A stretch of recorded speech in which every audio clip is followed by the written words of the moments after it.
Okay. Hello, I'm Harley Schlanger. Welcome to our weekly dialogue with Helga Zepp-LaRouche, the founder and chairwoman of the Schiller Institute.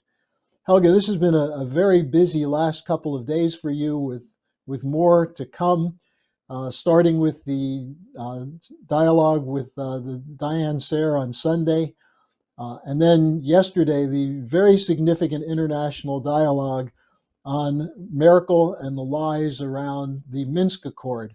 Why don't we begin with that? Because I think you presented an extremely compelling chronology of the Minsk situation, and I think this is something people should watch. It's going to be up on the website. And what was your impression of the event? Well, I think it was bringing the debate around the present strategic situation to the point because, my argument was that, first of all, we discussed the implication of Merkel's obvious lying, either lying in the beginning, in the period where they pretended still to try to implement the Minsk agreement, or lying now, saying that she never meant it and it was all just to give time for Ukraine to rebuild or to go for rearmament. So we discussed that, and in that context, I made the point that as a consequence of that and many other aspects, we are now at an extremely dangerous point because the Russians have lost all trust in the West that one can negotiate. Zelensky naturally doesn't want to negotiate either. Supposedly, there is even a law which forbids Ukrainians to negotiate as long as Putin is in office. In any case, there were basically many arguments coming also from Scott Ritter, from the French General de la Varde, from French Colonel Corvès, that basically this is the time for negotiation is not there, and the Russians will force a military solution on the battlefield, and they were of the opinion that Russia will win this battle. I was making the point that given the fact that NATO is saying Russia can absolutely not win, Ukraine must win, that this implies too many dangers, and that we absolutely have to have an international mobilization to take up the offer of Pope Francis, who offered the venue of the Vatican for unconditional negotiations between Ukraine and Russia, and that we need to have an international pressure in the United States, in Europe in particular, but also in the global South, to demand a stop to the war because it has the danger of going out of control. Now, that is a very interesting debate, which I think we must have. And I can only again emphasize everybody should watch the video, which was made now in different forms several times by the nuclear expert Stephen Starr, uh, because he makes absolutely clear that if it comes to nuclear war, if only one weapon is used, that is the annihilation of civilization. And most people nowadays, the young generation in particular, have no inkling what a nuclear war would mean. And I can only say that if you study that and if you actually see that the whole human race would be wiped out, nobody would left to even investigate why this happened, then I think you have to start with that. That must be avoided at all costs. I mean, everything we ever did in our lives, what you did, your parents, your grandparents, you will have no children. You know, I mean, I think that people really have to start with that, because unless you make that crystally clear, then you are not in the real world. And such politicians like this absolutely unbelievable uh, Strack Zimmermann, this I don't want to use any words because I think I will lose my contenance. She is now saying, we should train Ukrainian soldiers on the Leopard 2 so that in case, the politicians make the agreement that it will be sent, that these Ukrainians are trained already. I mean, it's that kind of running to more heavy weapons and even more weapons and more weapons. I mean, this is a spiral which can absolutely, go out of control. So I can only suggest that people should watch this program, because we had Ray McGovern, who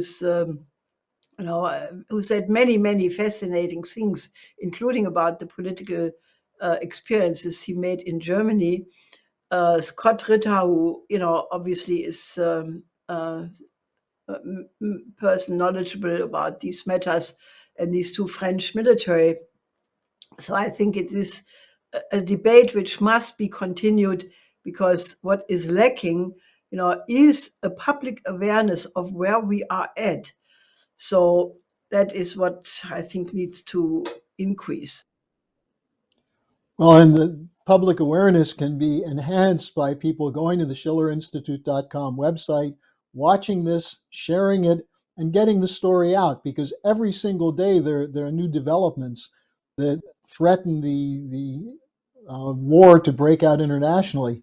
The global NATO, for example, that we've been talking about for some time, there was a very weird event. I mean, strange in the sense that it's the worst elements of Europe coming together, with von der Leyen and Michel and Stoltenberg forming an EU-NATO agreement for a global NATO. What's that all about, Helga? Well, I hope that you, the watchers, at least if you are, in living in the United States or in Europe, have been asked if you agree with that. I mean, who authorizes the EU and NATO to form an alliance? Have not been asked about that. Have the voters of countries been asked about that? What they did is basically, I mean, after the Lisbon Treaty, the EU, in any case, has been interwoven with NATO to a very far-reaching degree.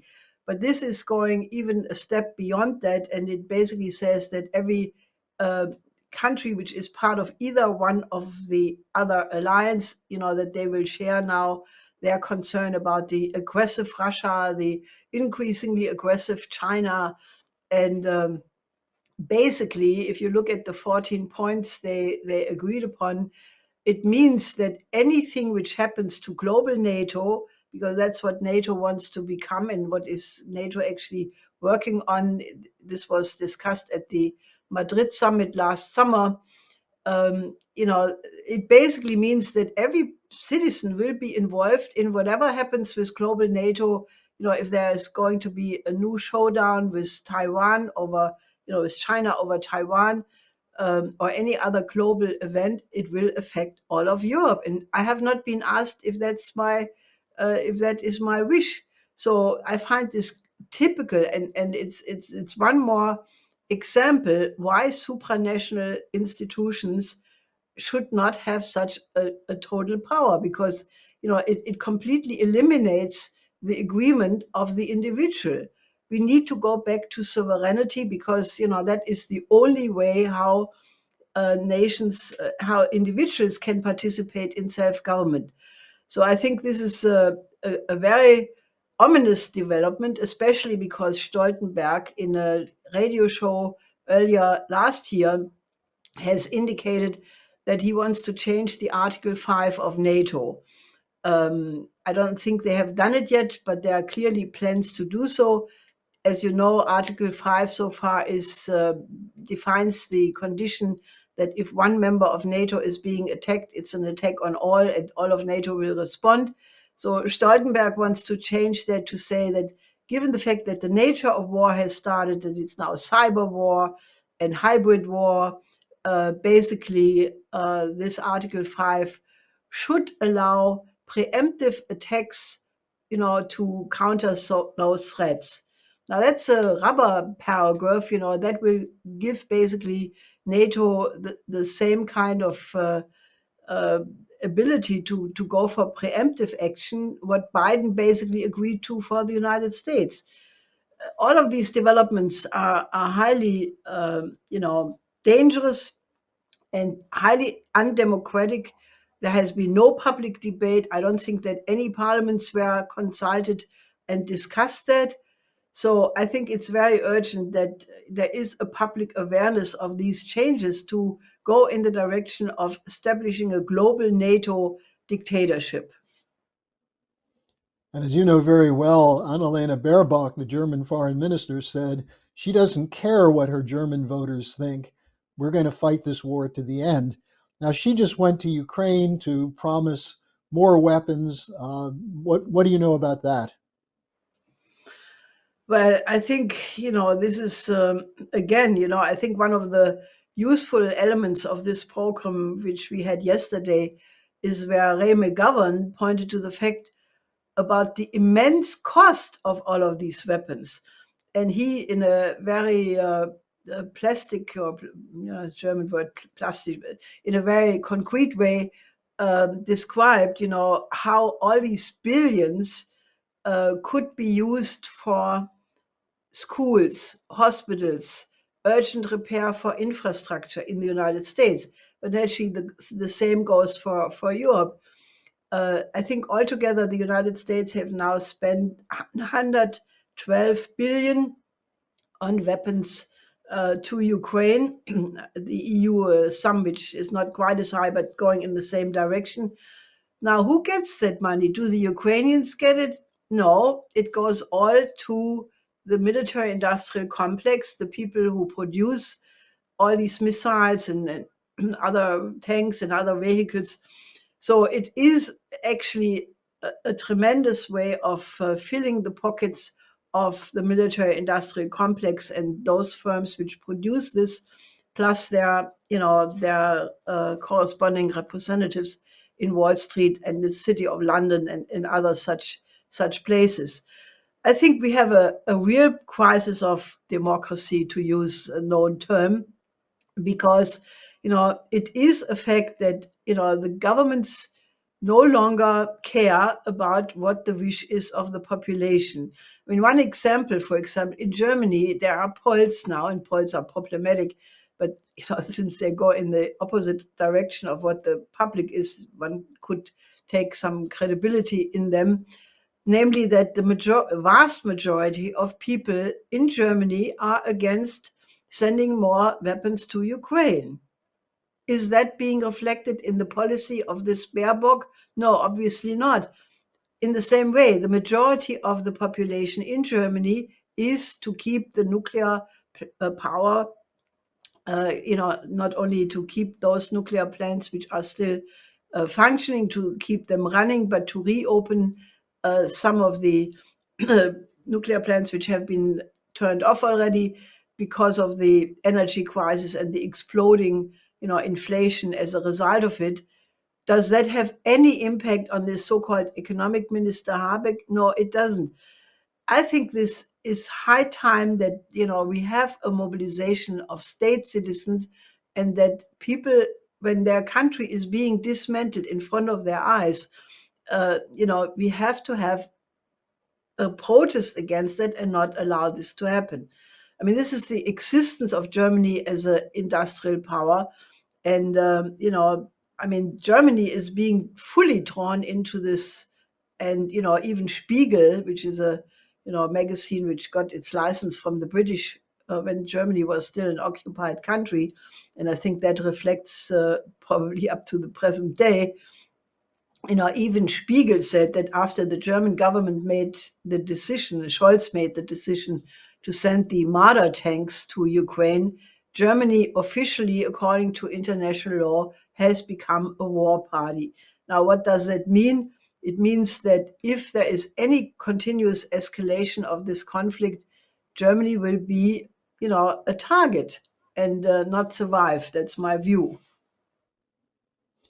And you mentioned polls. There's another one out which shows that the current coalition of Schultz, the Greens, and the Free Democrats have fallen significantly below 50% support from the German population. Now, Helga, you mentioned Stoltenberg talking about the global NATO having a capability for preemptive strikes.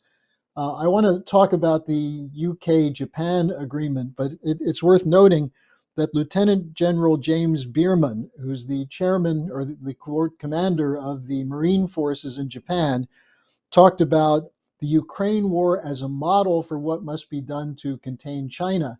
And he said, you have to have training and pre-positioning to determine the victory, because whoever initiates hostilities will win.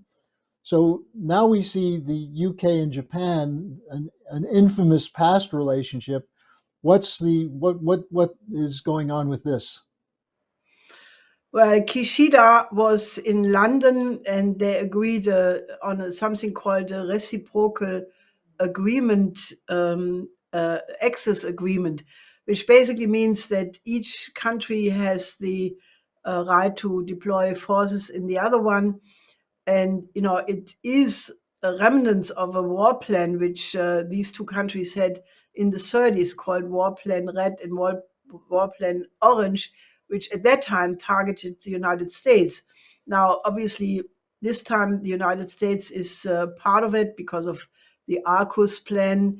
So what you see, you have the interwovenness of all of these military alliances, the Japanese, British, the Japanese, Australian, US with the AUKUS plan, then NATO, which is supposed to be to become global NATO, to extend into the Indo-Pacific. And then they want to reopen the Okinawa base in Japan. Now, what is all of this supposed to be? Is it really true that China is increasingly assertive? It's not true. As a matter of fact, the opposite is happening. China had recently in December a leadership meeting where they said they will open China for foreign investment. They will give guarantees to foreign investors. They are sending out all signals that they want to cooperate, and they have no interest to. They have never uh, said anything or done anything in the history of China which would give credibility to the idea that China wants to become an imperial power. That is not what they are doing. They are working for a different economic system which will allow developing countries to overcome poverty. They have extended the BRI to that extent. They are economically rising, but this does not constitute a threat. I think that is really the bogus story, which serves as a pretext. The United States and Europe should cooperate, and I know this is not popular when you say this these days, but I mean, this cause of geopolitical confrontation is just economic suicide and potentially military and security suicide. Well, you mentioned suicide. There was a couple of interesting comments made this week, one by the Ukrainian Defense Minister Reznikov, and then another by the Ukrainian ambassador to Britain, both of whom said, we're dying for NATO. We're shedding our blood for NATO. You have to give us more. Perhaps the people of Japan and Taiwan should think about those comments before they get too involved in global NATO. Now, the other thing, Helga, that we talked about before is that it looks like the U.S. is moving ahead with more weapons, Patriot missile system, and now they're going to bring Ukrainians to the United States to train them on using these. So this makes the United States even more a party to the war, doesn't it? Yeah, I think, as the French journalist Georges Malpruneau had already written in the Figaro a couple of months ago, after he visited Ukraine, and he said that when he was, investigating what the Ukrainian army was doing, he said that he realized that the Americans were fully in charge of the Ukrainian army.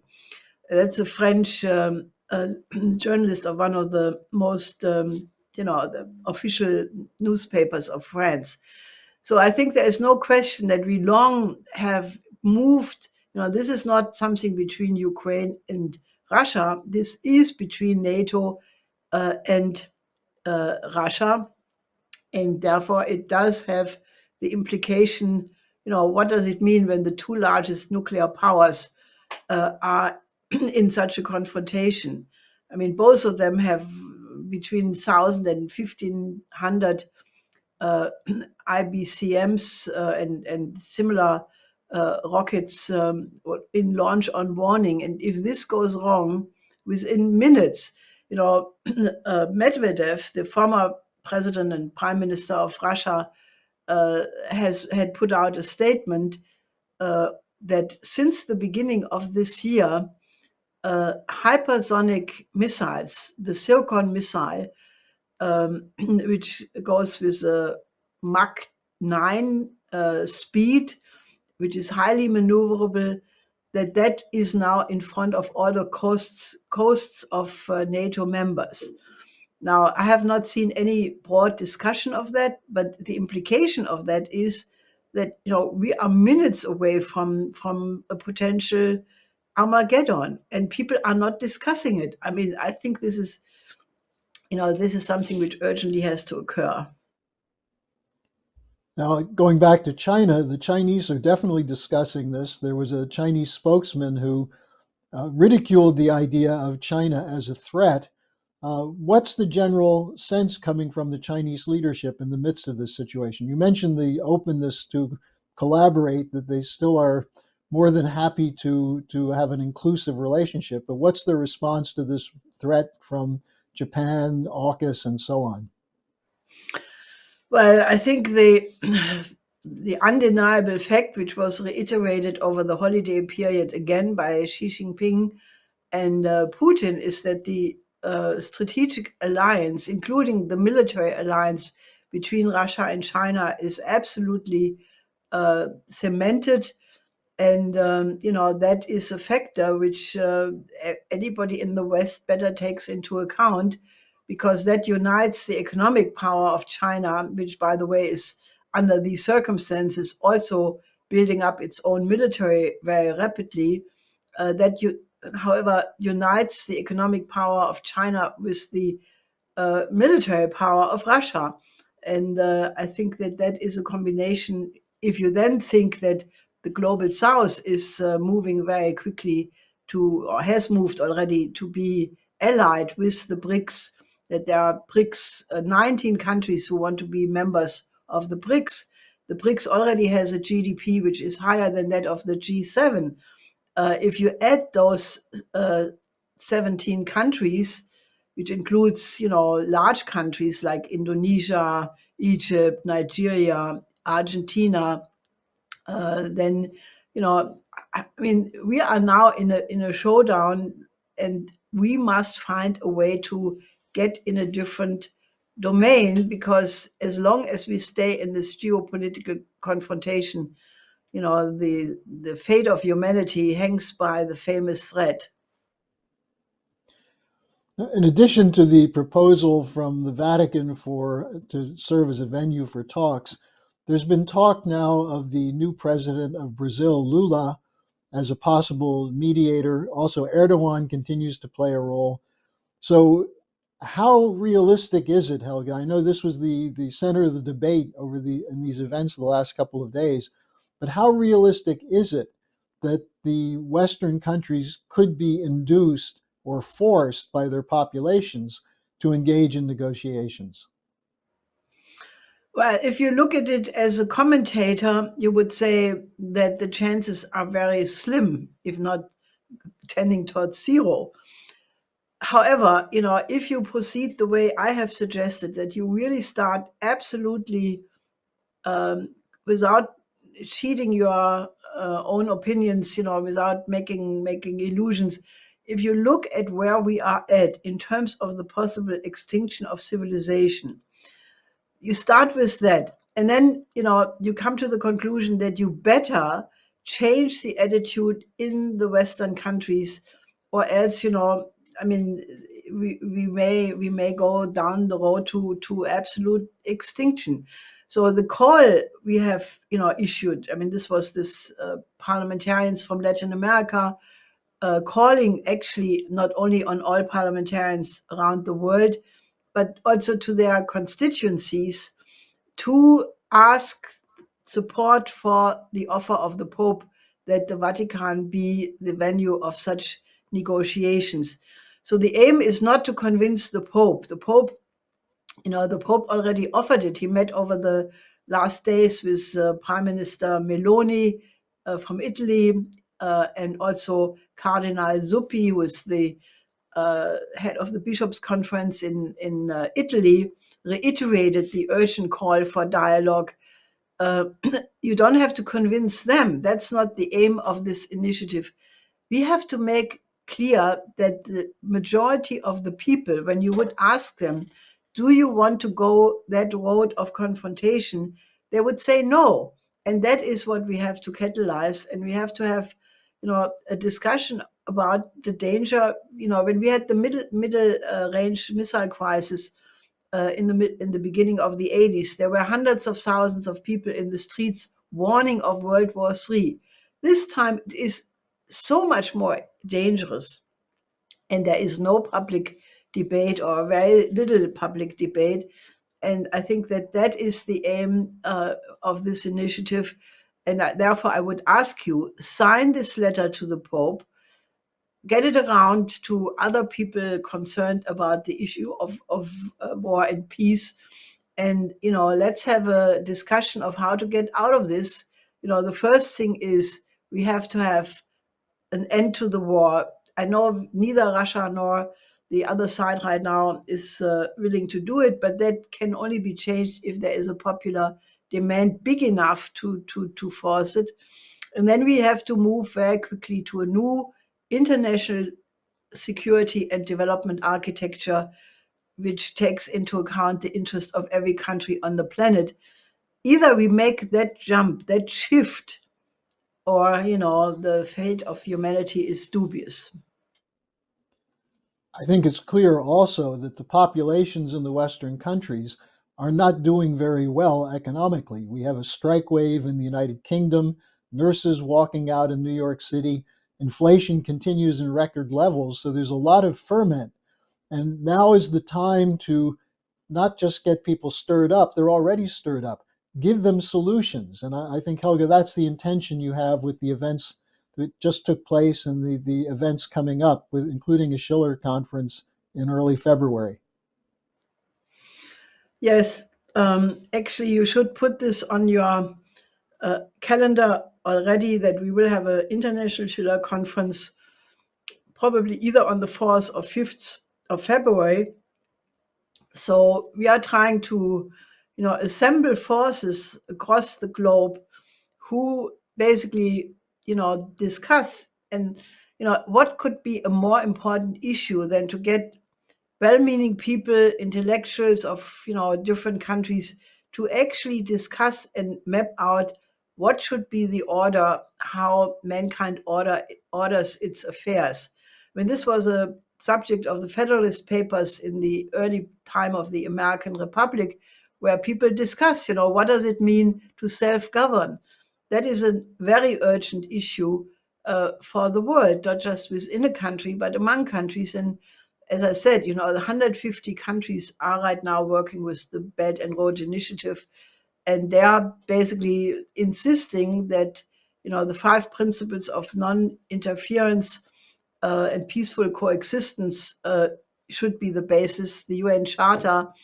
And I think we have to absolutely, get this kind of discussion, because again, coming back to this EU-NATO agreement, I think if you were not asked if you agree with that, it's high time that this is being expressed, because these governments, or these bureaucrats better, they have no right to make decisions which lead the world into a disaster. So we need an urgent public debate. So join us and sign the letter to the Pope, get in contact with us, and let's build an alliance of people fighting for world peace. And this brings to mind the famous statement attributed to Ben Franklin, who said, "We've given you a republic if you can keep it." This question of public awareness, of citizen involvement, what you're mobilizing internationally, that's the only way to really keep peace and have a development perspective. So, Helga, thanks for joining us. Thank you for what you've been doing with these conferences. I would urge everyone to go to the schillerinstitute.com to look at the conference from yesterday, January 10th. And with that said, we'll see you next week. Yes, let's talk next week.